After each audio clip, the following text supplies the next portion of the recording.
Episode 3। मैंने अपने उपन्यास के अंदर पुनर्जन्म लिया है। 2। हवाई रेलगाड़ियों को इतना विशेष बनाने वाली बात यह थी कि वे हवा में तैरती थी और पूरी यात्रा के दौरान लगभग कोई ध्वनि उत्पन्न नहीं करती थी, जिससे वे परिवहन का एक सुविधाजनक साधन बन गई। अपने सुचारू वायुगतिकीय डिजाइन के कारण हवाई रेलगाड़ियां कम प्रतिरोध उत्पन्न करती थीं, जिसके कारण वे ऊर्जा संरक्षण कर पाती थीं और 600 किलोमीटर घंटा तक की गति प्राप्त कर पाती थीं। जब मैंने ट्रेन के अंदरूनी हिस्से को देखा तो मैं प्रभावित हुए बिना नहीं रह सका। शायद ऐसा इसलिए था क्योंकि मुझे विशेष सुविधा मिलती थी, लेकिन जिस क्षेत्र में मुझे रखा गया था वहां एक निजी डेस्क और एक स्नैक बार था जिसका मैं स्वतंत्र रूप से उपयोग कर सकती थी। आलस से अपनी पीठ को तानते हुए मैं आराम से अपनी निर्धारित सीट पर बैठ गया और खिड़की से बाहर देखने लगा। शायद ऐसा इसलिए था क्योंकि अभी भी गर्मी थी, लेकिन हालांकि रात के लगभग 9 बज चुके थे, फिर भी सूरज की रोशनी अभी भी आसपास के वातावरण को चमकीला कर रही थी। स्टेशन पर काफी भीड़ थी और वहां का दृश्य ऐसा था जिसे आप केवल तभी देख पाते जब आप किसी फिल्म के अंदर होते। प्लेटफॉर्म की कतारें एक दूसरे के बगल में खड़ी थीं और हर 2 मिनट में आप हवाई ट्रेनों को रवाना होते हुए देख सकते थे और उनके द्वारा छोड़ी गई खाली जगहों पर नई ट्रेनें आ रही थीं। हवाई ट्रेनें जो जमीन से ऊपर उठ रही थीं, लंबे धातु के तारों से जुड़ी हुई थी जो क्षितिज तक फैली हुई थी और उनके लगातार चुंबकीय क्षेत्र के कारण हवाई ट्रेनें बिना किसी बाधा के तेजी से आगे बढ़ रही थीं। हम जल्द ही प्रस्थान करेंगे, कृपया बैठ जाएं। क्लैंक। एक खूबसूरत आवाज मेरे कानों में घुसी और दरवाजे अपने आप बंद हो गए। अचानक मेरे नीचे मुझे एक अजीब सा धक्का महसूस हुआ, जैसे कि जब कोई विमान उड़ान भर रहा हो, और धीरे धीरे हवाई ट्रेन हवा में तैरने लगी। हवा में उठने के कुछ सेकंड बाद ट्रेन ने धीरे धीरे अपनी गति पकड़ ली और स्टेशन से रवाना हो गई। अगला पड़ाव स्टेशन 15 कोलिंगटन पार्क। अपने सामने लगातार बदलते दृश्य को देखते हुए मैं गहरी सोच में डूब गया। अभी मैं सीमा का बीज इकट्ठा करने के लिए क्लेटन रिज की ओर जा रहा था, लेकिन अगर मैं दूर से नायक के स्तर के करीब आना चाहता हूं तो मुझे तलवार कला पर भी अपना हाथ रखना होगा। तलवार कला, या अधिक विशेष रूप से एक मार्शल मैनुअल, ऐसे मैनुअल थे जो दूसरे प्रलय की शुरुआत से विकसित किए गए थे और इसमें प्राचीन काल से मौजूद मार्शल तकनीकें शामिल थीं। मन को जोड़ने के साथ प्राचीन मार्शल तकनीकें जो लंबे समय से भूली हुई थीं, उन्हें वातावरण में मौजूद मन को ध्यान में रखते हुए पुनर्गठित और पुनर्निर्मित किया गया। और आश्चर्यजनक रूप से वे तकनीकें जिन्हें कभी बेकार समझा जाता था, कुछ सबसे शक्तिशाली चालों में बदल गईं जिन्हें एक इंसान द्वारा किया जा सकता था। जब से मार्शल तकनीकों में मन के नियंत्रण और उपयोग के संबंध में अनुकूलनशीलता की खोज हुई, मार्शल मैनुअल अचानक अत्यधिक प्रतिष्ठित हो गए और परिणामस्वरूप वे धीरे धीरे सरकार और शक्तिशाली व्यक्तियों के हस्तक्षेप के कारण सार्वजनिक दृष्टि से गायब होने लगे। सरकार ने मुख्य रूप से मैनुअल को गलत हाथों में जाने से रोकने के लिए ऐसा किया था, लेकिन जहां तक शक्तिशाली व्यक्तियों का सवाल है, यह मैनुअल पर अपना एकाधिकार स्थापित करने की एक शक्ति चाल थी। मार्शल मैनुअल को 5 ग्रेडों में विभाजित किया गया था: 1 स्टार, 2 स्टार, 3 स्टार, 4 स्टार और अंत में 5 स्टार, जिसमें 1 स्टार सबसे निम्न ग्रेड था और 5 स्टार सबसे उच्चतम ग्रेड था। प्रत्येक ग्रेड का निर्धारण इस आधार पर किया जाता था कि कला में निपुणता प्राप्त करने पर वह कितनी शक्तिशाली हो जाती है, तथा प्रत्येक ग्रेड के बीच का अंतर काफी बड़ा होता था, ठीक वैसे ही जैसे किसी व्यक्ति के रैंक के बीच का अंतर होता है। मैनुअल चुनते समय सबसे महत्वपूर्ण बात ग्रेड नहीं थी, बल्कि यह थी कि क्या मैनुअल आपके अनुकूल है। यदि आप तलवारबाजी में प्रतिभा रखते हैं, लेकिन आप भाला संबंधी मैनुअल का अभ्यास करते हैं, तो अनुमान है कि हथियार का स्तर कितना भी ऊंचा क्यों न हो, आप मास्टर की पूरी क्षमता का उपयोग कभी नहीं कर पाएंगे। अपनी स्थिति को देखते हुए मैं अपना ध्यान अपने निवेश खंड तलवारबाजी स्तर 1 की ओर के प्लांट के बिना नहीं रह सका। == नाम, रेंज ओवर रैंक, जी बल, जी चपलता, जी शक्ति, जी मन क्षमता, जी भाग्य, ई आकर्षण, जी पेशा। तलवारबाजी स्तर 1। मुझे नहीं पता कि यह संयोग था या नहीं, लेकिन नायक के पास तलवारबाजी का खतरा भी है, जो पीछे मुड़कर देखने पर मेरे लिए पागल हो गया था क्योंकि मैं तलवारबाजी के लिए उसे हासिल करने के लिए हर चिट के बारे में बताता हूं। विशेष रूप से एक विशेष तलवार कला ने मेरी रुचि ड्रो की। केकई शैली तलवार कला। जब मैं नायक को अलग अलग तलवार कलाओं के बारे में सोचने लगा तो मेरे दिमाग में 3 अलग अलग शैलियां आ गईं: केकई शैली, लेविसा शैली और ग्रावर शैली, जो सभी 5 सितारा पांडुलिपियां थीं। केकई शैली, जिसमें मेरी सबसे अधिक रुचि थी, वो एक तलवार की कला थी जिसमें तलवारों को समय समय पर विभिन्न स्तरों की गति की आवश्यकता होती थी। मैंने जो सेटिंग की थी उसमें ग्रैंडमास्टर तोशिमोटो केकई द्वारा निर्मित तलवार कला थी। वो एक जापानी तलवारबाज था जो बाद में अपनी तलवारबाजी सेना में प्रसिद्ध हो गया। वो प्रलय के दूसरे चरण के दौरान मन को जगाने वाले पहले से एक थे।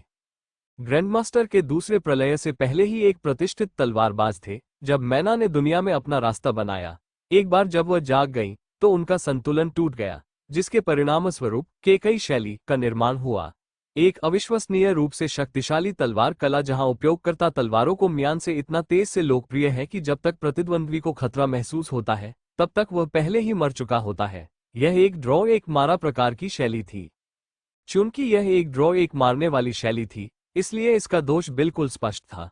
वह ये था कि एक बार जब प्रतिद्वंद्वियों ने पहले हमलों का डिफॉल्ट डिजेक्शन कर लिया तो आप उस पर बढ़त नहीं बना सके। दूसरी शैली थी लेविसा शैली। ग्रैंडमास्टर लेविसा, जो ग्रैंडमास्टर केकई के साथ ही जागे थे, उन्होंने अपनी अमूल्य तलवार कला का निर्माण किया। केकई शैली के विपरीत लेविसा शैली अलग अलग तरीकों से संचालित होती थी। यह एक बहुत ही सुंदर तलवार कला थी। उपन्यास फिल्म समय मुझे याद आया कि मैंने इसे एक तलवार की कला के रूप में वर्णित किया था जो कला को देखने वाले किसी भी व्यक्ति को मंत्रमुग्ध कर देवी थी। हालांकि यह एक बेहद खूबसूरत तलवार थी, लेकिन आपको इसे किसी भी तरह की कला से कम नहीं आंकना चाहिए, क्योंकि यह सुंदरता बिल्कुल ही घातक भी थी। संभावना में से सबसे पुरानी तलवार कला, लेकिन आक्रमण के मामले में ये केकई शैली और ग्रेवर शैली दोनों की तुलना में किले अच्छा नहीं था, जो आक्रमण में विशेषज्ञ थे। अंत में ग्रेवर शैली दोनों में से सबसे बदनाम तलवार कला। इसे तलवार कला कहते हैं। हर तरह से एक सितारा था। कोई पर्यटक सीमा नहीं, कोई पर्यटक चाल नहीं। ये पूरी तरह से मेडिकल शारीरिक शक्ति पर प्रतिबंध था जो इसके सामने आने वाले हर प्रतिद्वंद्वी पर हावी हो गया था। ये किसी भी आधार के बिना मैक्सिकन झूलों की एक श्रृंखला थी, लेकिन साथ ही उन्हें अमेरिकियों की भारी ताकत के कारण यह आसानी से प्रतिद्वंद्वी पर हावी होने की मात्रा देता था। ये क्यों बदनाम था? सरल, क्योंकि जो कोई भी तलवार कला का अभ्यास करता था वो स्वयं को अशानीय पीड़ा से पीड़ित पाता था। ग्रेवर शैली का प्रशिक्षण लेने के लिए मानव शरीर के मांस और हड्डियों को फिर से कला शैली में बेहतर ढंग से अनुकूलित करने के लिए मानव शरीर को से बनाना आवश्यक था। यह एक भयंकर और भयंकर प्रक्रिया थी जिसे करने की कोशिश करने से किसी भी व्यक्ति का मानसिक संतुलन बिगड़ सकता था।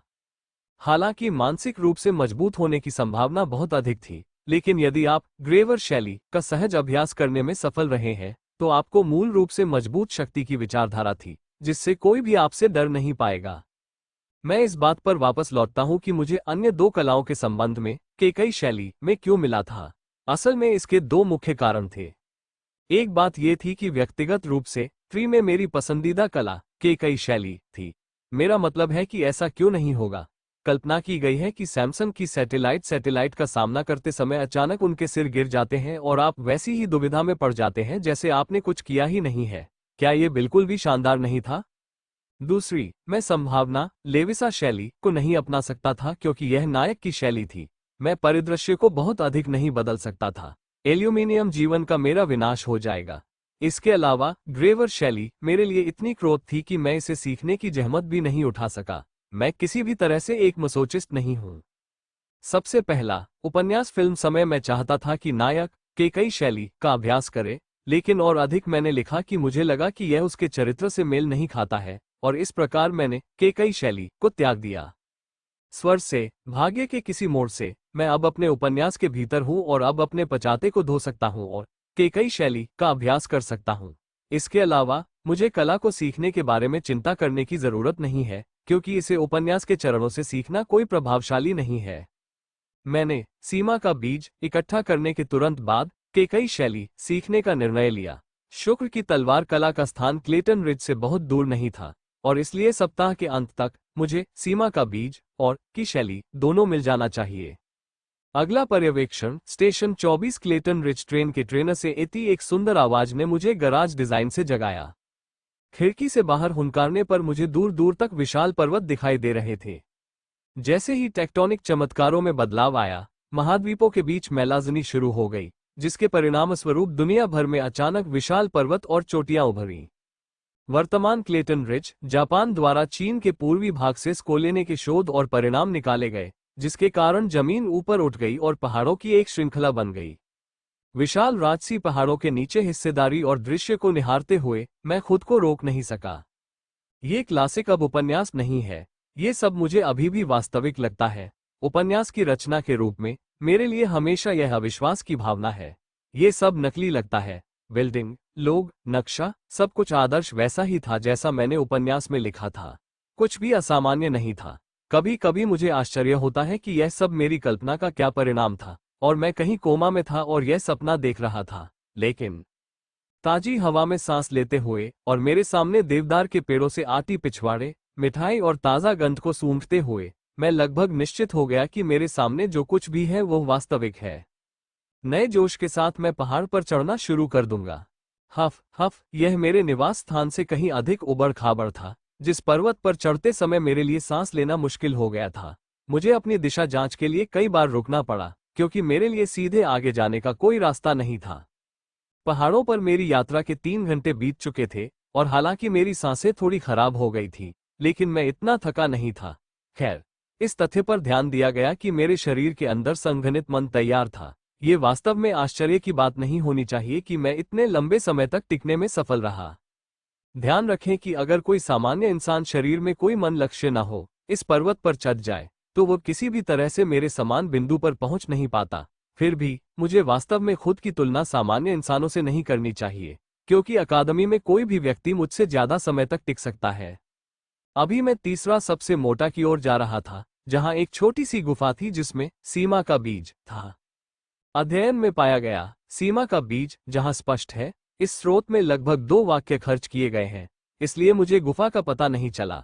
बस मुझे इतना पता है कि यह क्लेटन रिज की तीसरी सबसे मोटी चोटी है। ये ज्ञात है कि गुफा की खोज में घास के ढेर में मीठी रिकवरी होती है। मैंने पहले खुद को एक लंबी और कठिन खोज के लिए मानसिक रूप से तैयार किया है। उम्मीद है कि मैं बहुत अधिक समय तक स्टॉक में गिरावट नहीं लाऊंगा। अन्य लोग मुझे यहाँ कई दिन का अनुभव दे सकते हैं, जिसे मैं नहीं भूल सकता। जैसे ही मैं तीसरा सबसे छोटा के नीचे पहुंच, मैंने अपनी इन मूंद ली। मैंने देखा कि सूरज के पहाड़ों के पीछे छिपने की कोशिश की जा रही थी, जिससे मेरी दृश्यता कम हो गई थी। अपने डॉक्टर विंचकर ने एक आखिरी संघर्ष किया और तीसरी रोटी की ओर से फैसला लिया। यह मेरी ओर से क्लासिक एक विविधतापूर्ण निर्णय था, क्योंकि मैं सीधे पहाड़ पर चढ़ रहा था, जबकि पहले मैं केवल पैदल ही चढ़ता था। इसके अलावा सूर्य अस्त हो रहा था और मेरी दृश्यता की सीमा मिनट दर मिनट कम हो रही थी। इसलिए मेरे लिए पहाड़ पर चढ़ना और भी कठिन हो, क्योंकि जरा सी ढलान से मेरी जान जा सकती थी। इस समय पहाड़ पर चढ़ना पूरी तरह से संकटपूर्ण था, लेकिन ऐसा नहीं था कि नायक मेरा इंतजार कर रहा था कि मैं उसकी नजदीकी पहुंच जाऊं, और इस तरह मैंने अपने मन को मजबूत और धीरे धीरे पहाड़ पर चढ़ाया। अपने हाथों के बीच अलौकिक चट्टानों को महसूस करते हुए मैंने अपने हाथों की पकड़ को मजबूत किया और पहाड़ की ओर से सावधानी बढ़ाई। अगर मैं जल्दी ही गुफा को पुनर्जीवित करने में सफल नहीं हुआ, तो शायद मुझे पहाड़ की चोटी पर कहीं भी जबरदस्ती ले जाना पड़ा, जो बिल्कुल भी आदर्श नहीं था। माउंटेन पर ईस्ट वे पर और 2 घंटे बाद मुझे लगा कि लगातार विशन से मेरा हाथ सुन्न हो रहा है। सूरज, जो बहुत पहले ही डूब गया था, केवल खुला अंधेरा छोड़ गया था, जिससे मेरे लिए कुछ मीटर दूर का दृश्य अदृश्य हो गया था।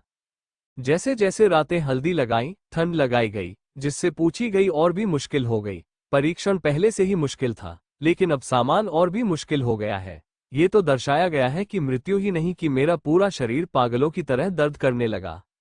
दांत पीसते हुए मैंने अपनी भुजाओं में आ रहे कठिनने वाले दर्द को सहा और ऊपर की ओर बढ़ता रहा। अपने आदिवासियों को एक सन्नासरी जगह में डाला। मैंने रुका और ऊपर देखा। हालांकि अंधेरा था, फिर भी मैं अपने से कुछ मीटर आगे देख सका। इन मूंदकर ने देखा कि एक छोटी सी उभरती हुई चट्टान सामने से बाईं ओर आ रही थी। उनके उपन्यास में इसी तरह का वर्णन याद आया कि मैंने अपनी आंखें चमका दी और मैंने अपने शरीर को चट्टान के पास ले जाकर जबरदस्ती किया। रॉक के ऊपर अपने हाथ का एक छोटा सा अंतर दिखाई देता है। थोड़ा और दबाव डालते हुए मैं रॉक को और दूर ले जाता हूं, जिससे मुझे ये देखने का मौका मिलता है कि रॉक के ठीक पीछे क्या है।